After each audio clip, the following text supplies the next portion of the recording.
Lakini kutolewa yangu ni kwa sababu baba yangu Mbuvi Kioko Kivanguli hakuwa rais, hakuwa prime minister, hakuwa MCA.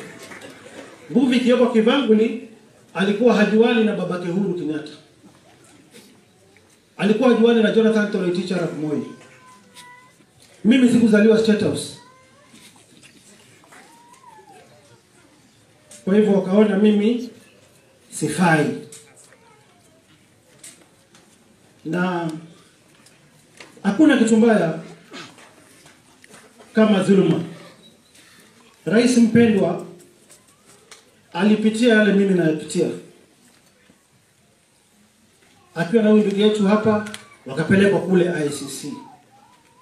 Nikamobilize Wakamba Nairobi, Wajaluo Nairobi, Wakenya Nairobi, tukaenda protest kule ICC. Tukasema rais na deputy president wameekelewa makosa ya uongo. Na mimi nakumbuka mama wetu mpendwa, Mama Ngina, na wale watu wote walikuwa nyuma ya rais, mimi nikiwa mmoja yao.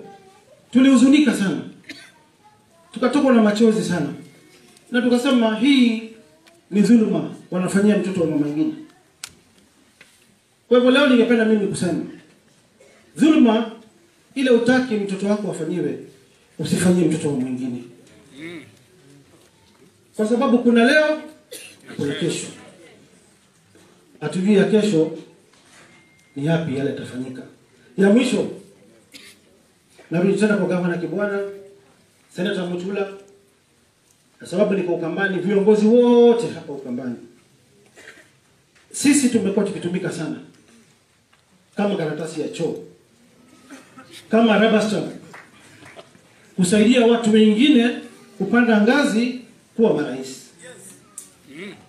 Na wao wamejipanga, wanaenda kwa debe wakiwa block bila kukosana. Na wao umwaga pesa kugawanya jamii zingine. Kama utapata sasa sisi hapa Ukambani, gavana wa Machakos atapewa pesa na serikali, ambaye wewe simama. Gavana Ngilu atapewa pesa, ambaye wewe simama. Mkamba mwingine atapewa pesa, atapewa wewe simama. Kwa sababu gani? Tugawanye. Mimi ningekwambia Junior, wakati wa kuamka ni sasa. Na mimi kwa heshima kubwa Junior na Kalonzo, mimi nawanyenyekea, niko chini yenu kwa magoti. Kaeni chini, mfikirie mahali tutapeleka watu wetu. Pale mahali mko mnatapeliwa. Mimi nimekuwa ndani ya system ya serikali ya Uhuru Muigai Kenyatta. Naelewa kila kitu. Uliona pale juzi wewe mwenyewe Senate, kwa sababu ya urafiki wetu na ndugu wetu na heshima na kazi tumefanyia mama yako mzazi, ulikuwa unaniokoa, unapiga no. Lakini ukaogopa simu ya Uhuru Kenyatta, akakwambia lazima utoe sonko. Lakini ningependa kukupongeza, badala upige yes usabstain. Na hiyo ilikuwa sawa. Wacha nikigonga ndugu yangu huyu. Anataka kunipeleka nyumbani, angenipigia yes.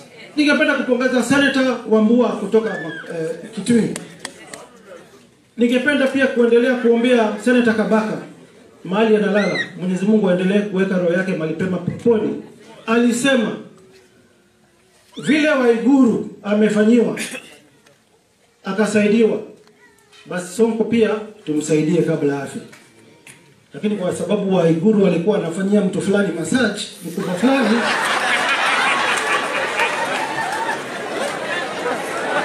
zamani tukifanya kampeni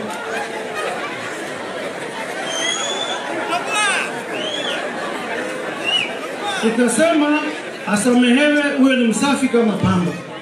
Lakini Sonko alisimama na haki, akichunga na kuprotect katiba ya Kenya. Nikakataa kupeana 37 billion ambazo zinangojwa na COVID billionaires. Mimi nawajua wako mahali wanazingoja. Mtu mmoja amejenga, atukatai maendeleo Nairobi. Mtu mmoja amejenga hospitali 23 kutoka familia moja. anangoja hizo mabilioni alipwe. Dada yake fulani, wacha niseme fulani, nikitaja majina na mbwa ni matusi. So wacha niseme leo dada yake fulani ana supply matunda Mbagazi, anangoja alipwe milioni 220 kwa mwezi. Na hiyo ni bandia na ni wizi. Na tunawajua. Because wamekula pesa ya COVID, walikula ile pesa ya zile facilities za health, na hawezi shikwa. Nuruddin hawezi washika. EACC hawezi washika. Kinoti hawezi washika. Sababu wanapigiwa from above. Hapana, hiyo file ni dada ya fulani, fungia. Hiyo file inahusu Matiang'i. Hata kama 1.5 bilioni imepotea, fungia. Batia Sonko peleka, wacha aende ndio tuchukue Nairobi. Imepitia mambo mengi ya uchungu. Lakini tunaomba Mungu asimame na haki na atetee wananchi wa Nairobi. Kwa sababu hakuna vile mimi ningenyamaza wakati wa COVID. Nyanya zetu, mama zetu kule Kariobangi, sababu hiyo shamba ilitakiwa familia fulani walikuwa wanajenga manyumba, siwa ilikuwa drain hapo, ikasemekana watu wapigwe. Mimi nikasema siwezi piga, si Wakamba peke yake, Wakenya zaidi ya 15,000 hadi sababu tujenge siwa. Kiruai the same. Kibera, Dagoretti, Wakenya wamepigwa. Lakini ningependa kuambia waasiriwa popote pale waliko, hata kama siko kwa serikali, nitapiginia haki yenu mahakamani mpaka mlipwe, mkompensetiwe mahakamani. Hiyo ndio kitu ningependa kuambia kwa sasa. Mimi sitaki kuongea mingi kwa sababu ya wakati, na lazima pia tumsikize Mheshimiwa Deputy President. Niko na mambo mengi sana hapa ya kuongea, but mengi hayawezi ongewa na viongozi kwa sababu watu utishwa, watu uogopa. Kama mimi nimetishiwa, nimeambiwa nitafungwa, nimeambiwa na nitauawa, niko tayari. Nilisema watani impeach, sipeani pesa, sikupeana. Wameni impeach, sawa, lakini nitasimama na haki na ukweli. Hakuna vile ningepea pesa yote Mheshimiwa Uhuru Kenyatta, nakubali nilimpa functions, akaniambia na nisaidia kazi. Lakini zile nafasi ndogo ndogo, function kidogo kidogo nimebaki nazo, kununulia wananchi chakula ya disaster, pesa ya fire, pesa ya kujenga mashule, pesa ya kujenga mastadium, pia wakaninyang'anya. Mimi bado niko na maisha kisiasa. Hakuna vile naweza kubali dhuluma. Kwa hivyo msidanganywe ati Sonko aliiba, ati Sonko haheshimu rais. Na mheshimu rais sana. Nilimvumilia rais sana. Lakini amenitesa, amenidhulumu vya kutosha mpaka mahali imefika. Enough is enough. Akitaka anifunge, akitaka aniue.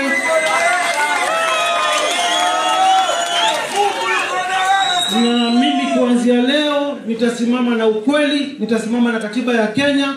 Niko tayari nisisimame miaka 10, lakini nitasimama nyuma ya Mheshimiwa William Samoei Ruto mpaka aingie ikulu ya Nairobi. Tutaelezea sababu kuna freedom of expression. Kule South Africa kina Malema walikuwa wanaambia Jacob Zuma ukweli. Kwa hivyo Mheshimiwa Rais na kuheshimu, lakini nitakwambia ukweli. Dhuluma zako nitaelezea wa Kenya.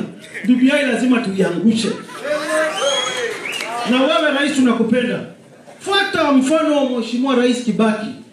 Wachana na siasa, enda nyumbani. Tutakuchunga mimi na Mheshimiwa William Samoei Ruto ukiwa huko. Asanteni sana, Mwenyezi Mungu awabariki wote.